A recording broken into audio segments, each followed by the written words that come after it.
Perkenalkan, nama saya Nur Hairi dari nomor absen 24. Belanja pemerintah berdasarkan klasifikasi operasi. Belanja operasi adalah belanja yang dikeluarkan dari kas umum negara dalam rangka penyelenggaraan kegiatan operasional atau kegiatan sehari-hari pemerintah yang memberi manfaat jangka pendek. A. Belanja pegawai. Belanja pegawai adalah kompensasi terhadap pegawai baik dalam bentuk uang maupun barang yang harus dibayarkan kepada pegawai pemerintah baik yang bekerja di dalam maupun di luar negeri sebagai imbalan atas pekerjaan yang telah dilaksanakan.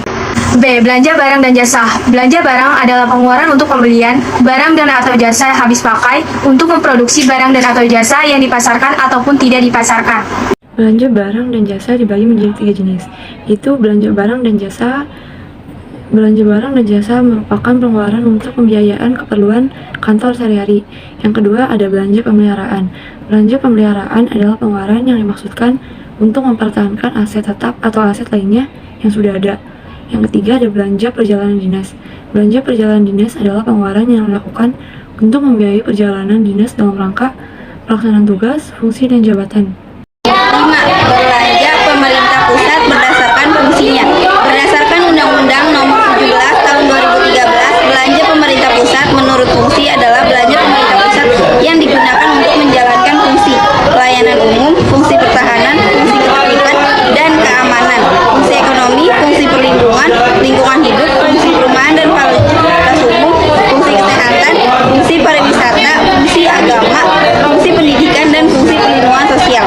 Dasar alokasi dalam proses penganggaran adalah program-program yang diajukan oleh kementerian negara atau lembaga. Terdapat 3 agenda pokok pembangunan, yaitu sebagai berikut. A. Percepatan penyelesaian agenda reformasi. B. Peningkatan kesejahteraan rakyat. C. Pengokohan kesatuan dan persatuan bangsa dalam rangka NKRI. 6. Pembiayaan defisit anggaran. A. Defisit anggaran. Defisit anggaran dibiayai dari 2 sumber, yaitu pembiayaan dalam negeri dan pembiayaan luar negeri.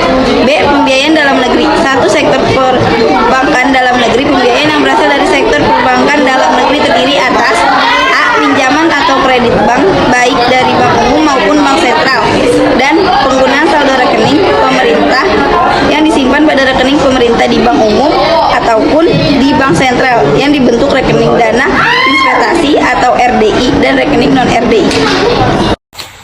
Kedua, ada sektor non-perbankan dalam negeri. Sektor non-perbankan dalam negeri terdiri atas A. Pembiayaan privatisasi BUMN. Pembiayaan ini dari hasil penjualan atau pelepasan sebagian saham BUMN yang dimiliki pemerintah kepada pihak swasta dalam atau luar negeri. Kriteria BUMN adalah yang pertama, tidak bersifat strategis. Yang kedua, mempunyai daya saing yang kuat di pasar global. Yang ketiga, mempunyai nilai dan menarik bagi investor. Yang keempat, dalam kondisi sehat dan menguntungkan. Yang B, ada penjualan aset program restrukturisasi perbankan. Aset bank tersebut dijual dan hasil penjualannya dijadikan dana pembiayaan defisit anggaran. Yang C, penerbitan surat utang negara atau SUN. Terdapat resiko SUN, yaitu yang pertama, resiko tingkat bunga tinggi. Yang kedua, resiko nilai tukar. Yang ketiga, resiko pembiayaan kembali. C. Pembiayaan luar negeri. Pembiayaan luar negeri yang dapat digunakan untuk membiayai defisit anggaran adalah pembiayaan luar negeri bersih, yaitu selisih antara penarikan pinjaman luar negeri dan pembayaran cicilan utang pokok ke luar negeri. 1. Penarikan pinjaman luar negeri. Pinjaman luar negeri terdiri atas pinjaman program dan pinjaman proyek.